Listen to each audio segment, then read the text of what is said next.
আজকে 4th June আর কি, আগামী 7th জুন শনিবার, সেই দিনকে পবিত্র ঈদুল আজহার নামাজ অনুষ্ঠিত হবে আর কি।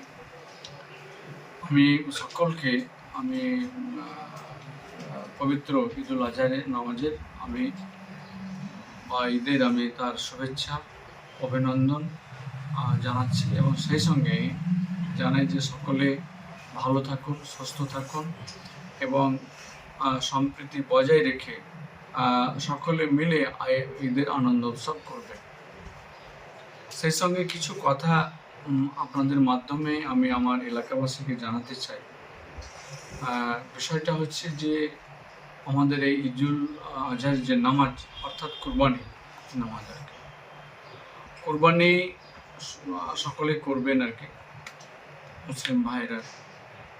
আমি সকলের কাছে আমার বিনম্র আবেদন, এই কুরবানি হচ্ছে তার পবিত্রতা রাখবে, এই পবিত্র কাজে পবিত্রতা বজায় রাখবে না। কুরবানি হবে পর্দার মধ্যে, যেন লোকালয়ে বা রাস্তার উপরে কখনো করবেন না। কারণ আমরা জানি যে এই কুরবানি কিন্তু সবারই জন্য নয়। আমরা হিন্দু মুসলিম, আমরা একসঙ্গে বসবাস করি, আমরা একই রাস্তা দিয়ে যাতায়াত করি, আর এর যে কুরবানির যে পবিত্রতা রয়েছে, যার জন্য আমরা ঈদুল আজহার যে নামাজ পড়ে থাকি, নামাজের পরে কুরবানি করে থাকি, আমরা সেই নির্দেশটাকে সেটা ভালোভাবে পালন করি, যেন আমরা অন্যকে আমরা যেন সম্প্রীতি বজায় রাখার উদ্দেশ্যে বা সম্প্রীতিকে নিয়ে চলার লক্ষ্যে আমরা পর্দার আড়ালে করব, কাউরি নজরে এটাকে রাখবো না। এবং সেই সঙ্গে কুরবানি করতে গিয়ে দেখা যায় যে কিছু সে পশুর আর কি যে কুরবানি হয়ে থাকে, তার রক্ত থেকে বা ওয়েস্টেজ ম্যাটেরিয়াল মানে অঙ্গ থেকে সেগুলো যত্রতত্র যেন না থাকে, একটু গর্ত করে আর কি সেটাকে পুঁতে দেওয়ার জন্য আমি সকলের কাছে আমার বিনম্র আবেদন রইল। সেই সঙ্গে আরও একটা বিষয় আপনাদের মাধ্যমে জানাতে চাইছি, সেটা হচ্ছে যে ঈদের সময় আমার যে যুবক ছেলেরা বা ভাইরা, বিশেষ করে যারা 12 থেকে 25 বছরের মধ্যে রয়েছে, তারাকে দেখি যত্রতত্র আনন্দে আবেগে তারা বাইক চলাচল করে আর কি। এবং বাইকে একা নয়, হয়তো এক থেকে একাধিক 2জন 3জনও বসে পড়ে আর কি।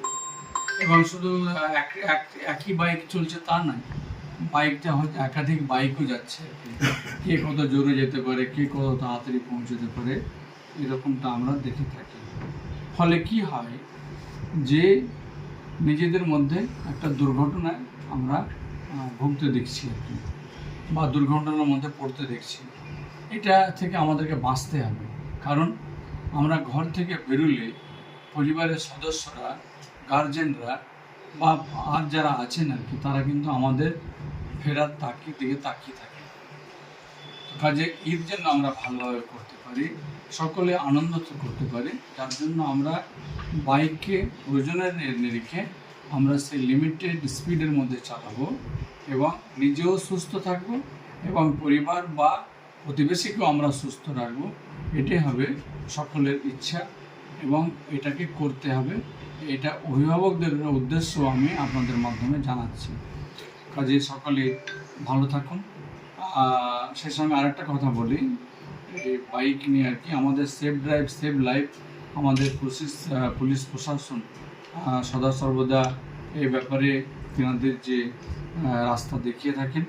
কাজে পুলিশের যে নির্দেশ বা আমাদের রাজ্যের যে সেফ ড্রাইভ সেভ লাইফের উপরে যে নির্দেশ আমার মানুষের প্রতি রয়েছে, সেটাকে কিন্তু ফলো আপ করতে আমি বলছি আর কি, সেটা ফলো আপ করবেন আর কি।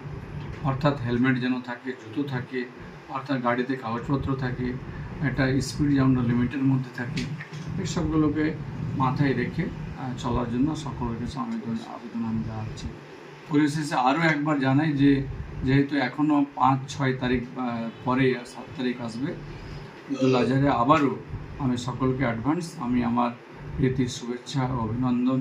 ভালো থাকুন, সুস্থ থাকুন এবং সকলের সাফল্য কামনা করছি, সুস্থতা কামনা করছি এবং সকলেই যেন আমরা ঐক্যবদ্ধভাবে সম্প্রীতি এবং একে অপরের পরিপূরক বজায় রাখতে পারি, সেই দিকে আমি চলার জন্য সকলের কাছে নিবেদন রাখছি। ধন্যবাদ।